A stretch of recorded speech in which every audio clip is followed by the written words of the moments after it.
You're listening to The Joe Cronin Show. It's time to talk wrestling right here on The Joe Cronin Show.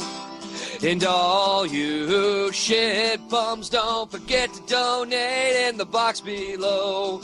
We all know, Joe, you take that money, you buy those hoes, but that's okay, because we all still love the Joe Cronin Show anyway. Justin Bailey nails it. It's State of the WWE, episode 54. We are a few hours, not even a day, off a roadblock or a road rage, rants, crap, block, boring. It wasn't boring. It was good wrestling, but it was just pointless. Justin Bailey, Dave Rose, and Jesse are all here with me. And happy birthday, Jesse, again. Happy birthday, Jesse. You've had a 3-day birthday, I feel like. Yeah, still didn't get laid. I'll come down there. I mean, over there. So we watch Roadblock. I'm on there. I'm very curious. I want to start this whole thing off by getting a piece of what Justin thinks, because we didn't get to speak with Justin. I didn't get to speak with Dave, really, actually, either, to be honest. But Justin, I want to start with you because I'm just curious as to what you have to say about last night. I was not happy with the fact that it meant nothing, really, but the wrestling was good, I thought. Yeah, I was, as everyone knows, I was really sick last night when I was trying to watch it, but what I saw from this show was, as Joe said, it was really good wrestling. However, people just need to remember that, yes, it was pretty heavily promoted, but people need to realize this is simply a ramped up house show. That's all this is. Yeah. It's a very It's an actual house show. It literally was an actual house show that they threw a couple extra matches on and they decided to broadcast on the network. That's what they've been doing with these things. The problem is they just don't advertise it that way. They advertise it to everyone as if it's a pay-per-view, so a lot of people watching don't know that. The thing is, though, people need to remember that it wasn't a pay-per-view. You know, it's being promoted in a sense that it might have been, like you said, but it's not, because unless you can buy this from a cable provider, it's not. You know what I mean? And that's to me where, like, I think people overreacted with Roadblock. I really do. Now, can I just quickly add on that is the fact that perhaps what the WWE is trying to do is put that focus of a pay-per-view on top of an event that basically only airs on their own network. So to try to hype it up and to build that interest to sign up for the network. So although it definitely wasn't a full-out pay-per-view because you couldn't buy it anywhere other than the network, perhaps the attempt that they made with a 3-hour show, with trying to hype it up, even though it was a limited amount, might be indicative that they're trying to start to promote these house shows, these network shows, as pay-per-views on their network, in the sense that they have some sort of value, which we know this show didn't, but maybe that's what they're trying to do. Maybe it could be what they're trying to do, but it also could be that they just wanted to do something. They wanted to get Triple H on camera, maybe defending his title. Can I ask you guys why they chose Toronto? Because JD from New York brought up a great point. They could have easily done this in any other town where you have some really big marked crowds, Philadelphia, Chicago, New York, and, I don't know, perhaps added more to this, but why Toronto? And I mean, I'm in Toronto, and the crowd is half and half. A lot of them do cheer for the heels, and we did hear that. Yeah. Fuck him, he's half and half. So, well, what are your thoughts? I think the crowd's kind of similar to Boston crowd in Toronto, because you have the potential for people that are like old school type or, hardcore, or would cheer for a heel. But then you've got a lot of just regular casual, some regular casual people too. But the casual people are a little bit more gritty than the casual people in Nashville, So I didn't have a problem with that. I thought the crowd was great. I loved how they lit it. I loved that it was lit like a house show. And during the matches, it was dark. I liked the little ramp entranceway. Everything seemed more believable. Leah said that to me too. She was like, this is so much better. It doesn't look as cheesy. It looked like a main event fight. It looked like something that was important was happening. Problem was, nothing important really did happen. but we got great wrestling. So I'm not going to complain about that. I probably complained a lot more last night, and I said this would happen. I said the next day I'd feel better about this. Because last night it was about the disappointment of nothing really meaning anything for WrestleMania. But well, isn't that mostly the case with house shows? They really don't mean too much, but you're getting a great show. That's right. I mean, that's what I forgot. Right. That's my fault because I forgot. Oh yes, this is a house show. I thought it was going to mean more than a house show. I didn't realize it really was going to just be. That's what they kind of booked it as. So yes. Yeah, but here's my question, right? So we've had what, 3 of these now? 3 or 4? Yeah, I think this is the 4th one. Yeah, I would think. Okay, so we had the Beast in the East, right? And we had the one in Madison Square Garden. Which one am I missing?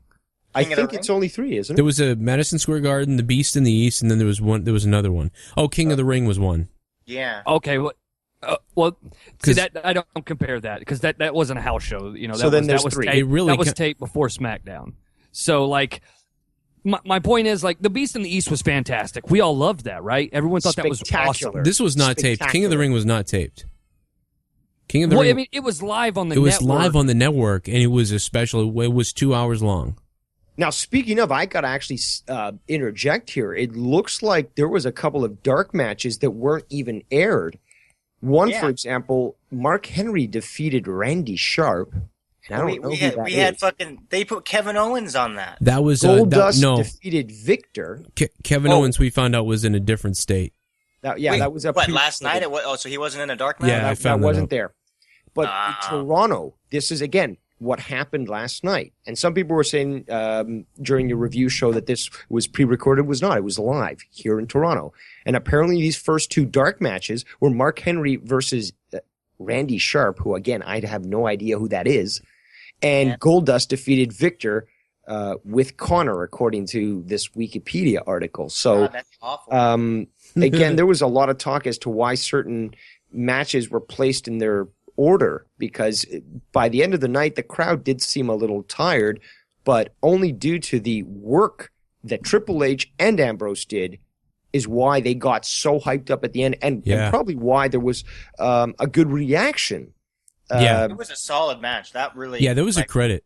Did you guys not notice the lull, though? Because dude, Sami Zayn's match was like, I fell asleep on the carpet in my own house. No, but even with Triple H's match, it started nice and strong with Ambrose. Then it sort of like died down. The crowd was just not, I guess, digging it. There wasn't much reaction, but then they just... But they were also, I don't know, wrestling in a manner that was more predictable. You know something too? It's almost like, it's unbelievable. It's almost like Triple H and Dean Ambrose knew exactly how to get the crowd awake, because they started, the crowd started coming back because of what they were doing. And as the crowd reached that like boiling point, right as they had the crowd coming back and churning up and then reaching a boiling point, is when they did the spot where Dean Ambrose got the pin. They literally, the crowd was rising and rising and rising, and then they did that spot as the crowd was on the verge of their highest point. And then when they did that, the crowd exploded, and it was like really invested then.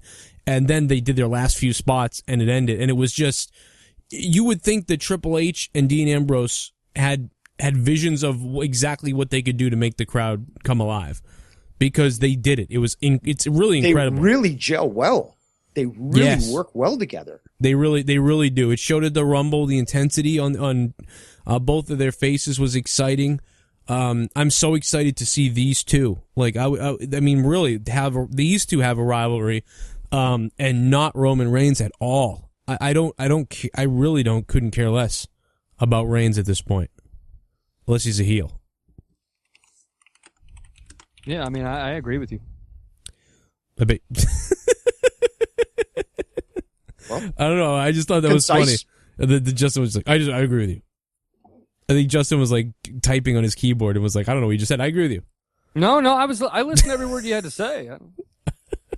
I fucking hate what you said. I just thought it was funny. I don't know. Another great point from last night is we finally found out where Jack Swagger has been hiding out, apparently in Toronto, Canada. Yeah, there was. No, I've been hearing that he's been on these main events and like Superstars, and he's been doing all the house show stuff. So he's there. But Dave, I want to play something. This is amazing. Check this out, Dave. Yeah, I like to fucking read those things. I like to fucking learn information. I like to experience new things. What books are And you if you're reading gonna where it's fucking okay to tell kill me Black Lives that Matter? I don't know shit. What And kind of yet books are you're you gonna reading where it's try okay to kill me Black Lives about Matter, but the shit. KKK? you I'm just gonna shut up? put you in your fucking...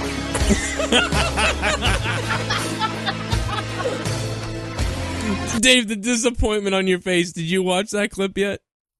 Not yet, because we're doing the show, but that is one of the great and many clips that I provide for your entertainment on Monetize This every Friday nights at 11:30. That's how he really feels. You have to see the disappointment on Dave's face at 37 minutes in when you won't when he even gets let me interrupted. plug you. Fuck you. No, I won't. Would I interrupt you?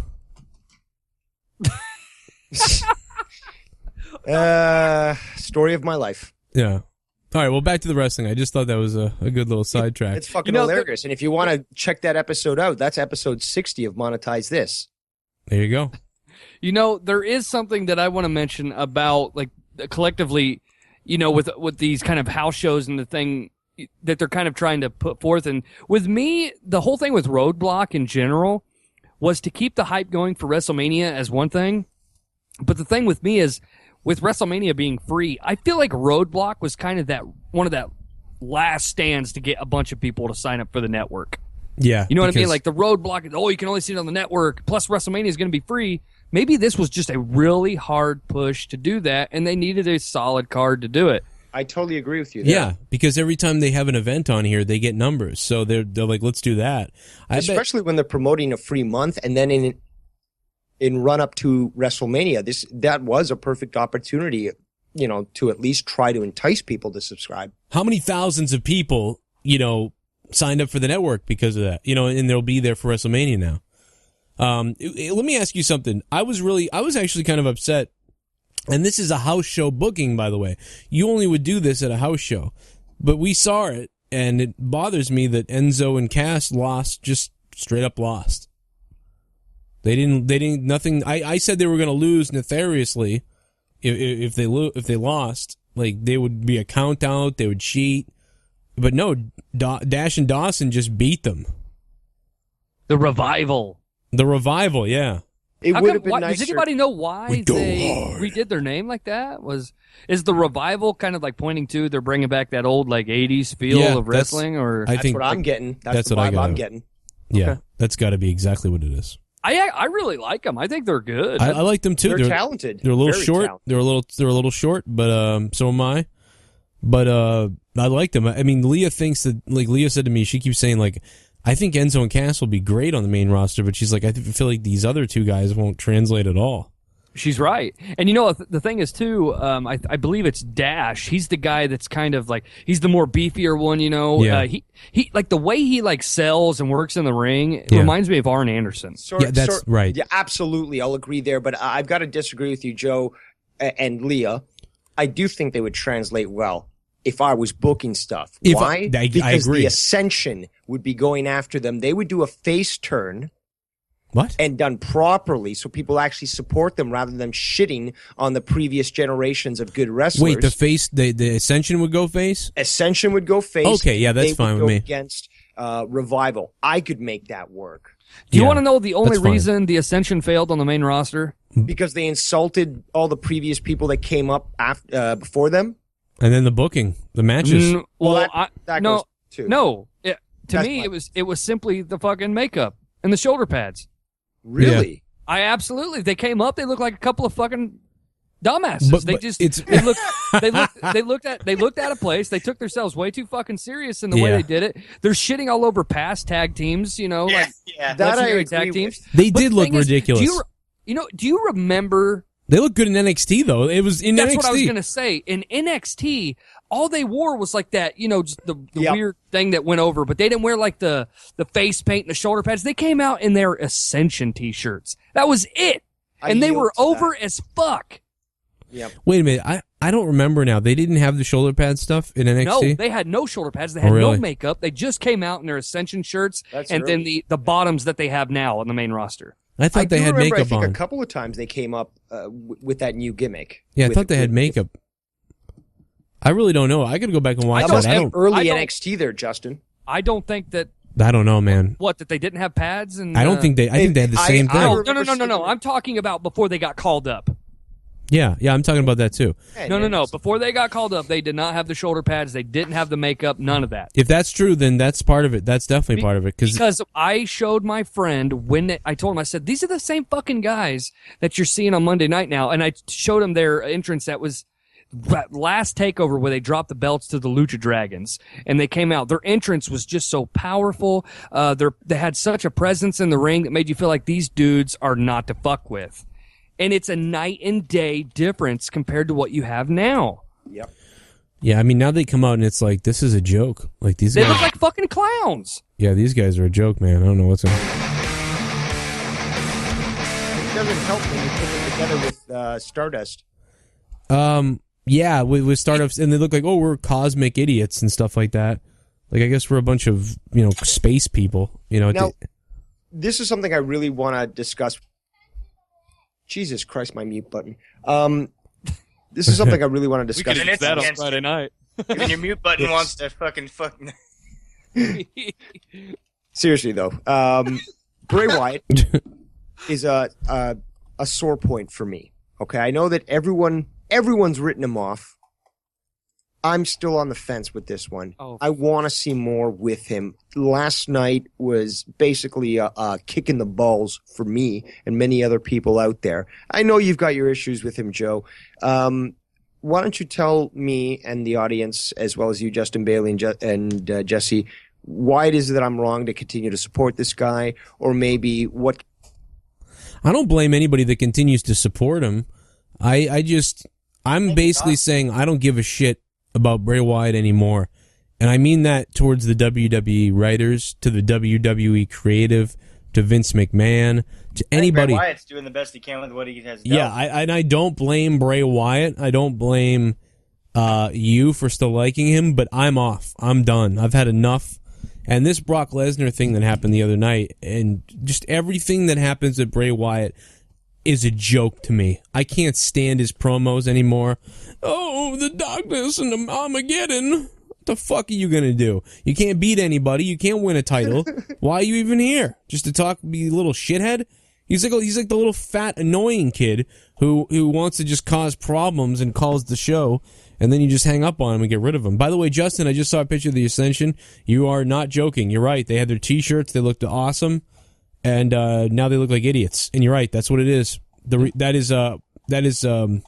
should make a separate video about that and bury the WWE for burying them. If they had come out the way that they left on the NXT takeover, where they dropped the belts, I'm telling you, and we all know this, they would have been over. But instead, they came out like a couple of fucking clowns, and you just don't. It's not going to work nowadays. That eye makeup that whatever the bigger guy, Connor, I think. With the shit goat beard and then the red paint and then the little black like flower looking Egypt thing that comes off his eye, and then the Legion of Doom look, like, you're right, they don't look right. And they have red boots now, and then they had black boots, black bottoms with that little overlay thing. That was it. Yeah, They didn't have fucking makeup and they're shit. screwed. To add to what we're talking about with Bray Wyatt, for one, Joe is absolutely right about Bray Wyatt. He's the fucking kid that keeps getting his ass kicked, but the next day he shows up like he's kicking ass, and it just doesn't work. And this started with me about a year ago on my show when Bray Wyatt took on John Cena at WrestleMania. And then he took on him at Extreme Rules and then Payback. And at Payback, they had that last man standing match. And then Bray Wyatt got buried. It's the buried that everybody loves to use. I mean, he literally got buried in the match as far as, to make it a last man standing match. I don't know if anybody remembers that, but John Cena threw like the big sound box over top of him and stood on him so he couldn't get out. And that was when my trust in how Bray Wyatt was going to be perceived throughout that time really was shattered, because Bray Wyatt needed to win that feud. He really did. He lost at Mania. He won at Extreme Rules with the help of his fucking goons. And then John Cena beat both the Wyatt members and Bray Wyatt that night. So ever since then, look where we're at now. It's gotten worse Roman Yeah. Reigns put him over. I think possibly Y2J beat him in a feud. I'm not even kidding. I don't know if he won that feud or not. Yeah. Roman Reigns beat him, and now he look where he's at now. He's losing to fucking Ryback. That's all that needs to be said. Yeah. So it's hard for me to take him serious, but I don't blame you, Dave, for still loving him because his overall character is great. But I've been saying for over a year now, the dude needs to win. Because he says in his promos, what's going to happen is what's happened all before. We're going to conquer. Who are they conquering? Yeah. Now, I can understand your aversion to what he's saying, although I think he's sort of clearly stated or decided what he's going to state. But the results of these matches is basically due to booking. And I agree with you. There's certain matches that he should have won. There should have been things done differently. And I agree that he doesn't have to win, but all the time, but he needs to win sometimes. Now No, absolutely. And that's right now, that's the crux of the issue with him. Because it doesn't matter what he says or how well he knows his in-ring psychology, which he does. But if he keeps losing, there's no legitimacy to his product. I think one of the biggest mistakes with Bray Wyatt was him facing The Undertaker last year. Granted, a good match. Not a great match, but a good match. Much better than the year before with Lesnar. A good match. But I feel like it should have been a different opponent for The Undertaker, and I'm kind of with Dave on this. Bray Wyatt should have beaten The Undertaker almost when Taker retires, so Bray Wyatt inherits the overall darkness and stuff like that. I think Bray just... Well, or either Undertaker or Brock Lesnar needs to put over Bray. That's what needs to happen.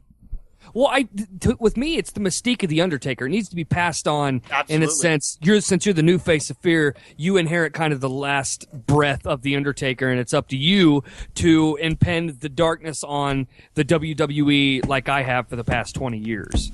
And now I don't want him to win. I don't want him to beat The Undertaker now. I don't want that. That's what I'm that saying, jabroni. because- No, they should have done. They should have waited and then done it properly, unlike Taker's last match. I think they Know what should you're do saying, it. right? And I think, yeah, that's exactly what I'm saying. I think when Lesnar leaves too, like it should be like Bray Wyatt, like burying him alive or something. Lesnar, it's a little. You know better. what? As it stands, sorry, Jesse, but as it stands right now, with Bray Wyatt running away from fucking Brock Lesnar, Yeah. Looking scared, it just doesn't. It's not realistic anymore. It's Yeah. not like, I mean, I'm sure they would put on a great match, but the thing is, though, right now it just doesn't make sense. I mean, it really is frustrating as a fan that wants to see somebody do better and just want to see consistent storytelling, not getting it. Yeah, Brock Lesnar can't beat Bray Wyatt can't beat Brock Lesnar now. Here's the thing that you could have done with Brock Lesnar. And it's a little late now, but if I had been booking it, of course, I would have done it this way. I would have had, because now you have Dean and Brock in that street fight, right? I would have put Bray and Brock in the street fight, and I think in the end, after they've done just craziness, it's just everybody's all battle scarred and all this. At the end, Bray Wyatt's just a bloodied pulp, and he's doing his little crawl. He kind of pulls the Stone Cold Steve Austin thing. He's just bleeding everywhere. He's being a creepy, crazy, weird ass, for the whole match. But then he actually pins Lesnar. Just a bloodied pulp. He looks strong as hell. You know what I'm saying? Just kind of just imagine where he's up doing that little creepy walk that he does, but there's blood just pouring down his I'd pay face. $60 for that paper. I want to hear Stone Here's Cold's how you do reaction. it. Can I tell you how I would do it? I would have Brock Lesnar F5 Bray Wyatt, but when Bray Wyatt was landing, he lands on his palms of his hands like he's doing a push-up, and then he stops and then flips himself over like and attacks Lesnar that way. Does the crawl thing. And Lesnar's staring at him. I would do that spot at some point in the match, whether it's at the end or at the beginning. I think that would look awesome if he went to F5 him and he caught himself, did it like a push-up thing, then flipped over like the Scorpion and started walking towards Lesnar.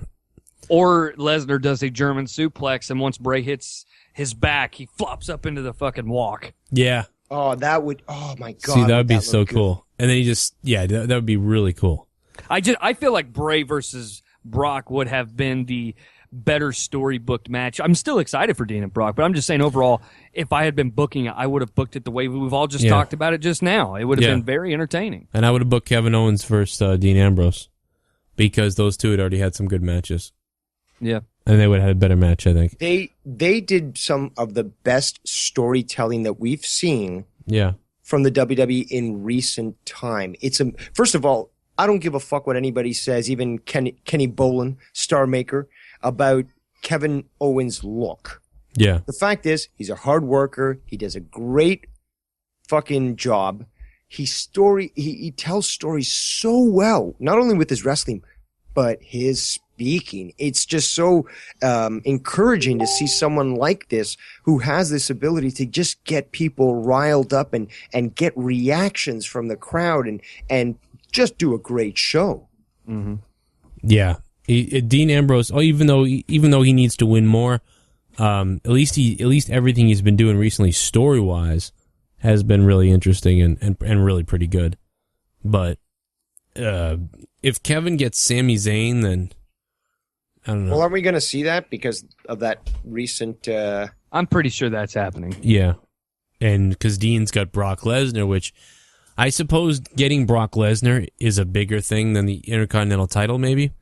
But I don't know. It just doesn't seem right to me. What we really need to be talking about, just real quick, is some of the matches that are being rumored for WrestleMania 32.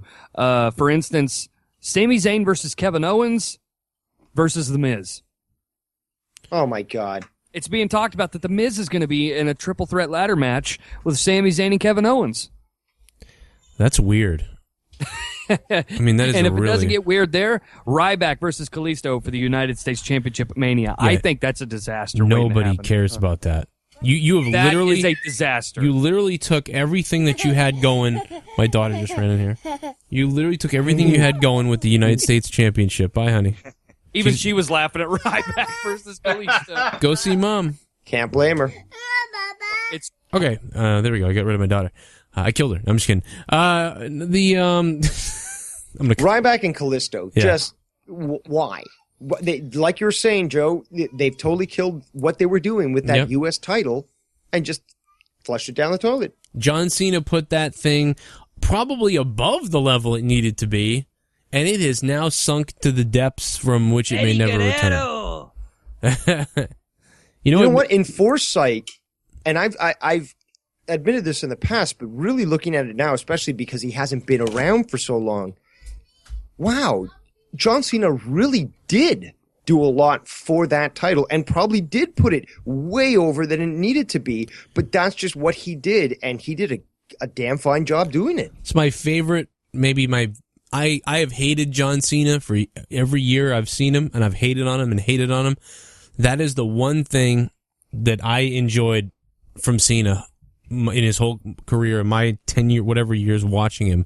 That United States Challenge stuff that he was doing, that was one of the best things he ever did in wrestling. And look what they did to it. It's unbelievable. It's fucking junk. Nobody is going to give a crap about Ryback and Kalisto. You bring up a great point, because I know that everyone out there, like John Cena to them in wrestling terms is like they're Hitler. Like they just don't like John Cena, and no matter what he does, it's always shit. And like last year, 2015, had John really not gotten hurt, he really was most likely the true superstar of the year, because he put on some just hands down amazing matches. Now, granted, it takes two to put on those matches, but John was having them on a weekly basis. That was the best year I've ever seen John Cena wrestle. Me too. Yeah, that was the best. It was the best year. I've buried his ass. I still hate him, but that was the. But I can't be stupid and not give him credit for that. His matches with Kevin Owens that he had at Elimination Chamber, Money in the Bank, and then SummerSlam, or no, it wasn't SummerSlam, but the matches that he had, that 3-match series with Kevin Owens, unbelievable. Yeah, I mean, most importantly, he gets that reaction. Yep. Yeah. Mm-hmm. And of course it's because these indie guys, he was wrestling like that. He was going into their level, and that made everything way better. It really did. I mean, I would give the credit to the other person in the match over him, but they can't. He matched it and made the match interesting. It wasn't bad. It was good. And another thing too, his nose busted by Seth Rollins and kept wrestling. Yeah, for sure. But that's but yeah. Yeah, and here's something else that people obviously they remember the match. John Cena and Seth Rollins at SummerSlam, regardless of how bad the finish was, that match was damn near a masterpiece. Those guys put on a awesome match. And then what happened at the end? I don't remember. That was when Jon Stewart hit Cena. Oh my God, you're right. Oh yeah. Now, like I said, the regardless hell? of the finish, it still was an awesome match, but the finish was doo doo. That is so weird. I forgot about that. That was really bizarre. Like that was SummerSlam, right? Yeah, that's why. Yeah, what did I say? Oh, I just can't believe that was SummerSlam. I forgot. That was the main event of SummerSlam. That's the booking of SummerSlam. Jon Stewart. And then wasn't it the next month John Cena took on Seth Rollins for the United States title at Night of Champions and lost it? Because remember, Seth Rollins pulled. Anyways, we're kind of getting off the rails. I was just saying, John Cena that year, hands down, just was having the best year that I've ever seen John Cena have. Yeah, dude, that was it was the best year for him. I'd agree with that.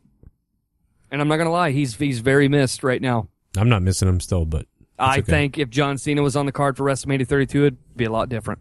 I think this card is really missing John Cena. I think him being there might help the other matches. That's what I'd agree with that. You know what I mean? Then you'd have more people lined up. They'd be stronger because of that. I think if you were to have rather had done something along the lines of it's when they hear this, they're gonna shit themselves, Joe. Yeah. See, we did it. We got him. They want him. They need him. They need him now. Because listen, technically what it needs to be is it needs to be a heel Roman versus a face Ambrose in the main event. That's what it needs to be. And then you need to have something like fucking Triple H versus John Cena, and if John Cena wins, the Authority can suck a dick. Like it needs to be something different than what it is now. You know what I mean? Forget going off the rails with that. So North Korea claims Sunday that they could wipe out Manhattan with a hydrogen bomb. Their missiles can't reach. They can only reach your west coast. Like their penises. Oh my God, I was on mute. I said the same shit. Oh, did you? Oh, man. Drive so dumb. Fuck too much. Don't work. We need So, to gentlemen, My cock looked like pussy roll. when are we going to see Seth Rollins return? Perhaps WrestleMania? The Raw after? SummerSlam. It won't be that long. I think it will be 3 pay-per-views after WrestleMania. Maybe 2 pay-per-views. Maybe we'll see him return on a Raw, but he won't wrestle. How about that? Maybe that will happen. What about if he came back at WrestleMania after whoever wins that title? He showed up in the Shield. And then says, okay, well, that belongs to me. Think about how Rollins awesome. is in ring training right now. Well, see, that means he could at least do something at Mania. Like, Exactly. Imagine if it had been Dean and Roman, and he showed up in the like in a sweatshirt and for some reason, and got in the ring and attacked somebody. That'd been crazy. Well, I guess the consensus is that none of won't- us are really looking forward to this too much, or at least we don't have much faith in it at the current. No, I don't Fine. think so. I'm looking forward to Seth returning as a face on a WrestleMania? Raw. That is correct. Wait a minute. Are you talking about WrestleMania or the return of Rollins that we're not looking forward to? No, WrestleMania. What I'm saying is I believe that all of us are in consensus that we don't have much faith in what we're going to be seeing in WrestleMania, at least at the current time. If there's a new surprise, great. But I'm pretty currently, you're good, eh? I'm good with it. Yeah. I don't know. It's not the card that I want. don't blame. I'm not exactly. I don't blame them though. I feel like they have no choice but to do what they're doing. You know, I just the only thing I don't agree with is that they hadn't flipped Roman Reigns. That's the one thing that I just absolutely don't agree with. If you're gonna do it, they better do it now before they try and continue to make him like their next moneymaker, like Cena. Because once he's already gone down that road of Mr. Nice Guy, they'll never do it, just like they never do with Cena. So they need to do it now while he's fresh, right? You know what I mean? Yeah, I mean, like, the thing is,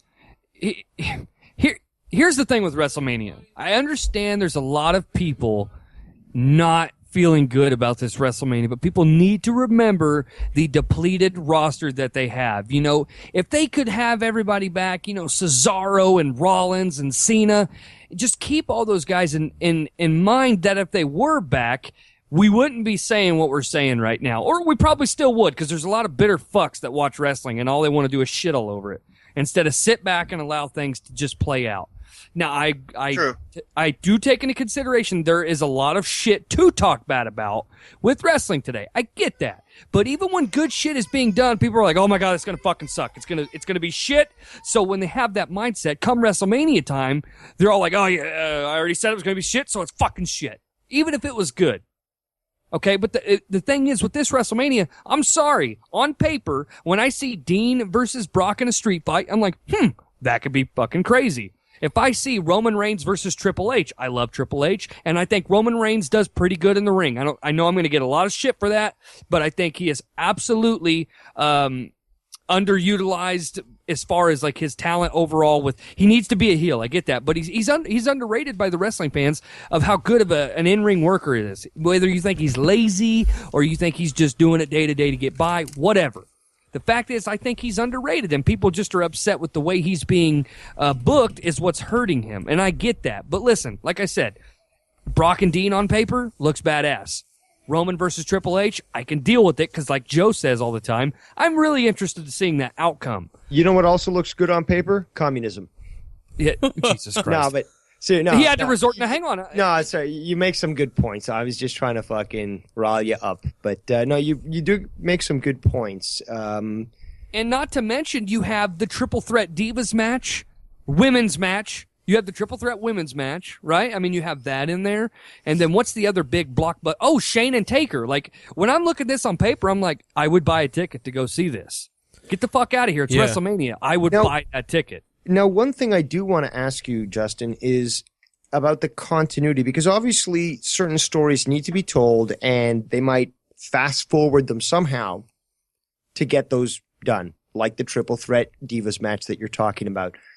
But the way that we got there, for example, where both of them lying on the ground, getting pinned, and then therefore it's going to be a triple threat match by default, it doesn't, at least for me, give me much faith in the product, in the way that they're telling stories. Like you can tell some great stories like we had yesterday at Roadblock, which was like sort of like an inconsequential house show. But if you're going to be using it on something that is supposed to lead up to WrestleMania, to me at least, I think that it should have more value in the manner that they're telling the story and at least be a little more consistent. Yeah. I mean, the way that played out was garbage. How Sasha did the sunset flip and then just randomly was like, okay, I'm going to take a nap now. Yeah. That was done horribly. And I think that they rushed who was going to be in this match. I think they could have probably milked this for like another 2 weeks as to who's the actual number one contender for this match. The closer and closer we get, the more worried the fans will be like, okay, who's really going to face Charlotte at Mania? And then they do this because I feel like this was rushed, which is why we got that shitty, whatever you want to call it, where it was a draw or whatever. So I don't know. What do you think, Joe? Yeah, that draw thing was terrible. I don't know if she was supposed to hit her head or do something, but it just looked like she decided to pass out because it's not real. Like it was one of the worst things I've ever seen Sasha do. I'll tell you that. And I've never seen her do anything bad up until the main roster. So I whatever they're doing is stupid. They could have done it like you said. It would have been nice if they did a tournament, and maybe in the tournament they both got counted out after having. See, I would book things like this. This is the women's championship or whatever, the Divas championship. This is supposed to be really important. I would have had a women's tournament, and it would have come down to Becky and Sasha, and they would have had a crazily good match, and they would have both gone through a table or something outside the ring, and they would have been both counted out. And then I would have had Stephanie come out and say, or whoever come out and say, you both didn't lose, you both didn't win, therefore at WrestleMania it's going to be a triple threat match, for the Divas Championship. Now those two look strong. You don't know who could have pinned whoever, and it looked better than that stupid whatever the hell they did.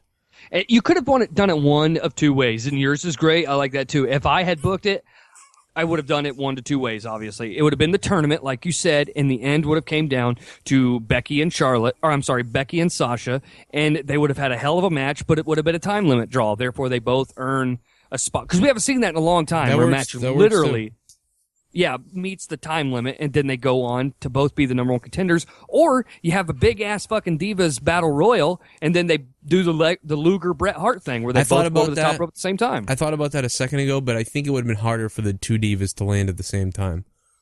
Yeah, I mean, that's really true. think so. So that's why I'm saying, like, if I booked it, my first option would have been the tournament.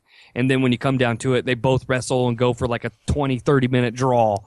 And then there you go. But like you said, they both come out looking strong. You saw what they can truly do. Then that pumps you up. Holy shit. And you add the champion in there. What's going to happen at Mania? Bam. Yeah, I would have loved that. Anyway, see, we've already booked it better than WWE. And nobody listening to this podcast right now, I know everyone listening to this podcast right now is thinking, oh my God, they just booked it better than WWE. And and it's not hard. That's the sad thing. Well, we booked this on the fly. Yeah, right here. And we just out of booked this nowhere. on the fly. We just But thought Joe, of you this. make a great point. It is sad. Why is it that us three schlubs can determine, or us four schlubs can determine the best booking that would not only make us excited, but tell a great storyline and progress with the product, than WWE? It's just, it's sad. I don't know what they're doing, but they need Give Ambrose the gun. If you give him Do a you gun, remember might win. 2 years ago when we were watching these builds up to WrestleMania and stuff, and we're thinking, well, I guess it'd be a year ago to 31, and we're thinking, man, this just doesn't look like it's going to be very good. Fast forward a year later, and to think that it couldn't have gotten any worse. Yeah, And look where we're at. it's true. 31 was okay.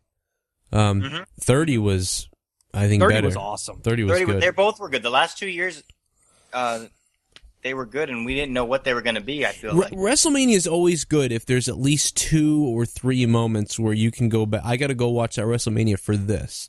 Like, I mean, really, if you can go back and watch 2 to 3 matches, then it really means something. It's really good. It's a success as far as I'm concerned, because you can go back and watch some older Manias when you watch almost every match and you're like, none of this was important except for the main event, and in the main event was Hulk Hogan schlubbing around. So it was, at the time, it was great because Hogan came out and it was amazing. But when you go back and watch them, they don't always hold up. But I know, but you guys know, even when we were kids, we watched a WrestleMania. Like when I was a 10-year-old kid watching Razor Ramon and Shawn Michaels, I couldn't wait to watch that match again. And then you talked about it all year long, and then years later you wanted to watch it again, and you just always knew that would be something you'd go back to and remember that WrestleMania. Just like we remember Bret Hart and Roddy Piper at 8. I myself do remember Hulk Hogan and Macho Man's build at WrestleMania 5 and their match, and Hogan was bleeding, and that was different to me. So that's something I go back and watch. I remember having the Coliseum video and watching Piper and Hart at WrestleMania 8 just over and over and over again. That whole Mania for that matter. Just like when you're young and you see shit like that, it's hard not to just keep wanting to watch it. Well, my heart just warms for you to mention Coliseum videos. Yeah. It's Lord Alfred Hayes on the Coliseum home videos. He was great. But WrestleMania 31 is a good example. It's like we all know you're going to be like, I want to go back and watch that ladder match where Dean takes that spot and Daniel Bryan wins the IC title. I want to go back and watch Seth Rollins versus Randy Orton. I want to go back and watch when Seth Rollins comes out. I could watch that whole main event match, and then when he comes out, it's still awesome. So that Rollins Randy Orton match, man, that is a match that got lost under the sun. That is such a good match. Yeah. It was like a fucking, what do you call it? Macho Man and Steamboat.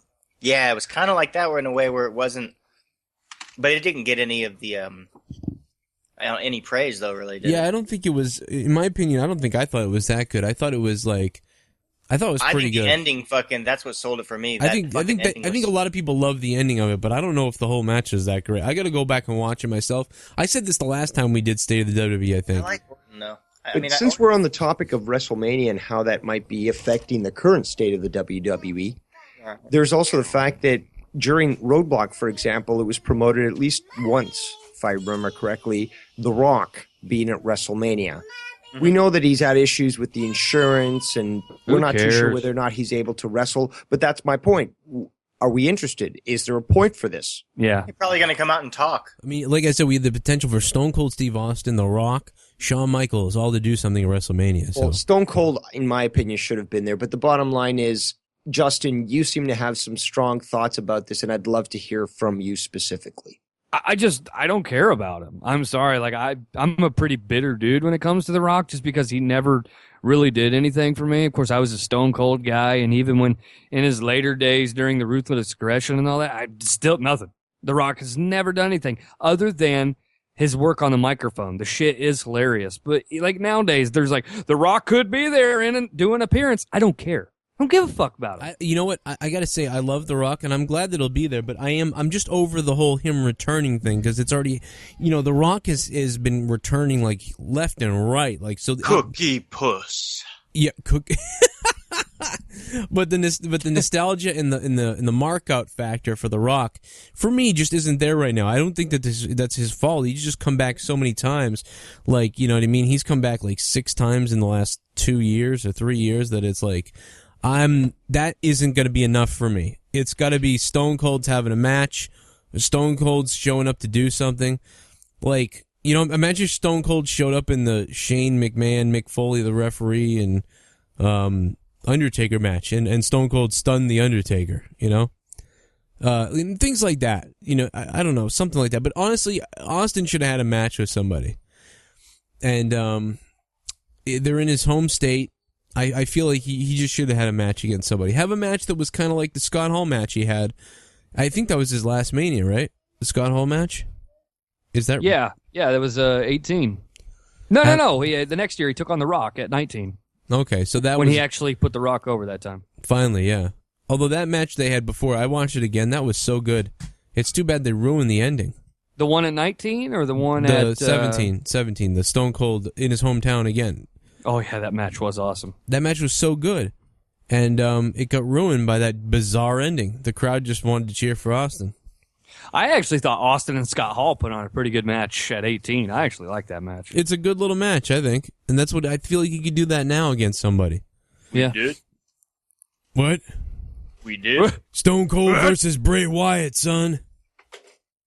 Stone Cold versus Bray Wyatt. How about that? He stuns Bray Wyatt. Give me a margarita. Stone Cold stuns Bray Wyatt. Bray Wyatt flips over on his back, and then he does the crab thing towards Austin. And then Bray Wyatt hits him with the Sister Abigail and beats Stone Cold. That'd be funny. To get back to the Rock thing, because with the whole, I said like, oh, who cares? Yeah. I'm just like, does anybody honestly care? Are there people out there that are so psyched that there's a possibility that The Rock may come out and talk on the fucking microphone? Are there people pumped about that? Like, seriously? I want The Rock to talk on the microphone just to add another thing to Mania. That's all I care about, but I'm not I don't. If all he's going to do is talk, then no thanks. Like, for 5 minutes. I don't want to see what we saw at WrestleMania 30, where we all had a big suck job in the middle of the ring. I want to see him and Howard Finkel come out together. Howard Finkel was kind of weird to me. I was going to interview him at FanFest last year. Like, I interviewed Mean Gene and everybody, and then Howard Finkel was, I can't do it. I was like, what? He was like, I can't do it. Oh, you can't do an interview? It was really weird. He knew who you were, and he's like, I'm still good with WWE. It was almost like he did know who I was, because that's what it was. I realized that's what it was. He had something with WWE, so you're supposed to have to go through their agents to get them on.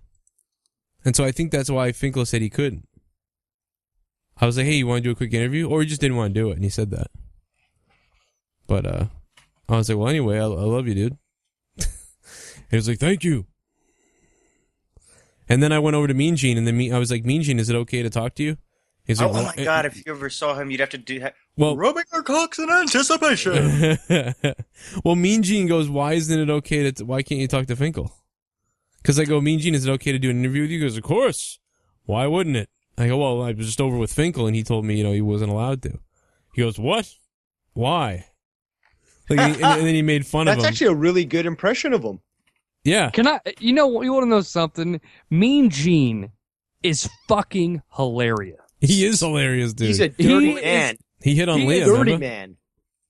He is hands down like the funniest dude. Like on Legends House, he was the star of the show to me. He was fucking hilarious. Yeah. But if you ever watch his shoot videos that he just does, again, because he just seems to be a very nice guy, he'll talk about the most vile stuff. He's like, hey, I was there. I witnessed it. I was there, yeah. He'd be like, Macho Man, come over here for a minute, Macho. Like, Like Jesus, you do that good. I used to do that. he's awkward too sometimes. Like the table for three with Piper, Orndorff, and him. Just like, do you remember when Paul Orndorff's like, "Gene, are you going to drink your water?" And he's all like, "Kind of a personal question." And he's all like, can I have some of your potatoes?" And he's all like, "Jesus, Paul." Well, Orndorff got a good appetite from when I saw it from that episode. Yeah, hey, dude, Paul was taking that food down. He took Gene's water, took his potatoes. He's taking everything. Man's from got him, a man. great stash. Imagine if fucking Dude, it was Ryback so there. good. Everything he said, everything we did. So the best was, I don't know if you remember, he faked like he was having a heart attack, and I thought he was dying. Listen to this. Sell that deal too hard. Oh, it was great. I was looking around like, who do I call? Where's the button? That's it. Get the guy's shoe size. He's got a problem. I really did think he was going to die, or he's where he hits on Leah. Who's the young lady? That is my wife, Leah. Wife Leah? You do a great job with that camera. You do a great job with that camera. He winks at her. Holy shit. I love that he's just like a fucking dirty old man who's not afraid to say fucking anything. It's just hilarious. Dude, I love it. I do love it. Holy balls. And you know what's funny also about the table for three thing? Do you remember when Piper's like pretending like he's going to take a shit in a hat doing the impression of that guy? And he looks over at Gene. He's all like, "I'm sorry, am I bothering your breakfast?" And Gene's all like, No, that's already been taken care of. No, it's already been taken care of. Yeah. He's got such good delivery, man. It's He's sharp as a fucking Hulk tack. Hogan, That's how exactly can what you I was be- just about to say. For his age, he is so sharp. Yes. He got me, man. He got me. I mean, I know what he's like, too, and he got me. You're supposed to be the king of kayfabe. I'll tell you why he got me, too, is because I was looking at him as I was coming over to talk to him, and one thing I noticed was his left hand, or his right hand, I think it was very swollen. Like, really puffed out and swollen, and his other hand wasn't that swollen. And I was looking at Mean Gene, and I was thinking, like, man, he looks like he's getting a little bit sick or something, you know? And then he did that. He, like, acted like he was dying, and I was like, oh my God, is there somebody I can call? Like, he fucking got me. Like, it's unbelievable. Anyway, it's called Wrestling Funny Fan Fest Moments. If you look it up on YouTube, it's my whole interview. And Maria is smoking hot in the video, too, by the way. Somebody said that in the comments below, and they're absolutely right. What else do we get to real quick before we get out of here? What else is there to cover up here with... Sheamus looked like garbage in the New Day match on Roadblock. Did you notice how bad he was? He botched four times. Yeah, but Wade Barrett looked fairly good. He looked great. Wade Barrett looked great, and Sheamus looked like piss. Sheamus should be fired after that match. Maybe he did it on purpose, so they'll try and re-sign Wade Barrett with a bunch of money. Maybe he did on purpose to hurt Kofi, because he almost killed Kofi 4 times. I mean, honestly, there was a couple of... you mentioned 4 times. I saw twice where he basically, like, Kofi attacked Sheamus twice on the outside of the ring, and it did seem to be that he didn't, I guess, handle it that well. It just... it definitely looked like a botch. Go watch it. If you watch it, chewing ice. If you watch it, Jesus. If you watch it, you'll see there's like at least 3 of them you can find easily, and there's one more. And if you watch Sheamus at one point in the match, he runs like his feet are made of stones. Like, I don't know. He did look very slow on his feet. I don't know if he's got an injury or I don't know what was going on, but I'm telling you, I'd love to talk to Sheamus and say, what happened last night? Were you injured or were you having problems mentally? Because he looked like shit. Like, there was something wrong. I was getting angry watching him. I was at home. I was literally on my carpet, and I was getting angry watching Sheamus because I yelled out loud. Leah was watching. I yelled out loud, "You're going to hurt somebody. Like, you're going to hurt somebody." I don't know what he's doing, but he's going to hurt somebody. You know what makes me mad is watching Wade Barrett. Why? Because I know he's a talented guy who works hard, and he's got a lot of years in him, and he's being wasted, and I would think insulted. Because as the king of the ring, you've got people like Macho Man, Booker T, and many others who have personified that role and have made it gold as it's supposed to be. And they've just fucked him over, and he's announced that he's gone. Yeah. I would love to see him in another promotion and really be highlighted for the talent that he is. But right now, I think that really states something about the state of the WWE, because it's just absolutely pathetic the way that they treat somebody like that. And it's got nothing to do with him, too. He didn't do anything wrong. Nothing. This is how he's been booked. They haven't given him one chance to grab a brass ring, as far as I'm concerned. In fact, he did grab it, and they took away from him. They took his ring away. I've got some bad news. Well, I've got some bad news for you. You can't do that. Imagine if they told Shawn Michaels and Triple H, you cannot go out there and do that. You're not going to do that, or you're fired.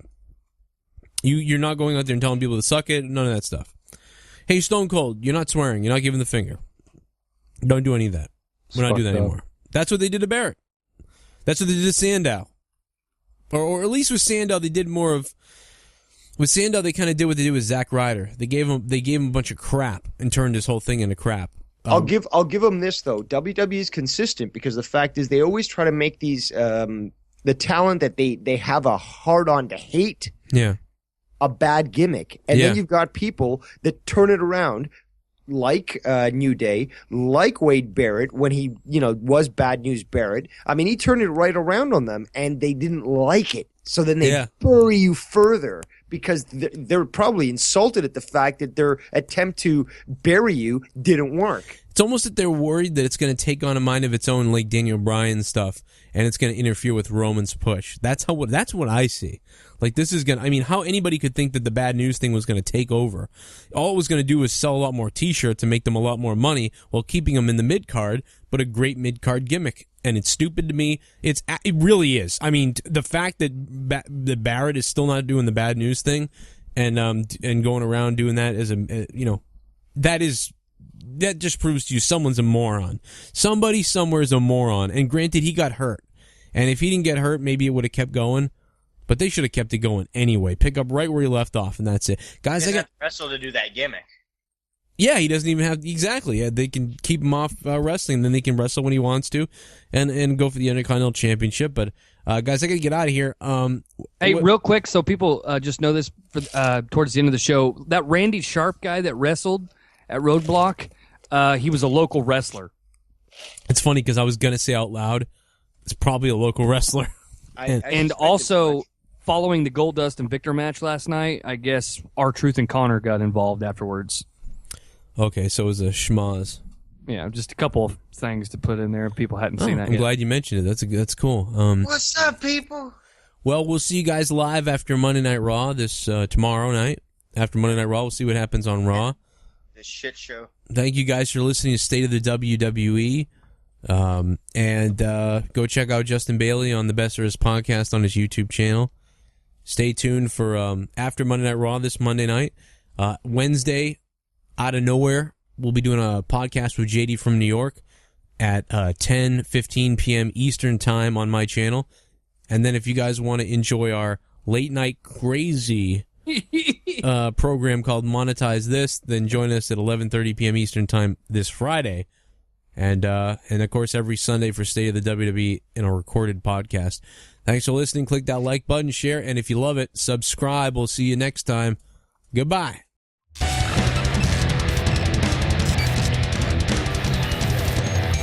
You're listening to The Joe Cronin Show.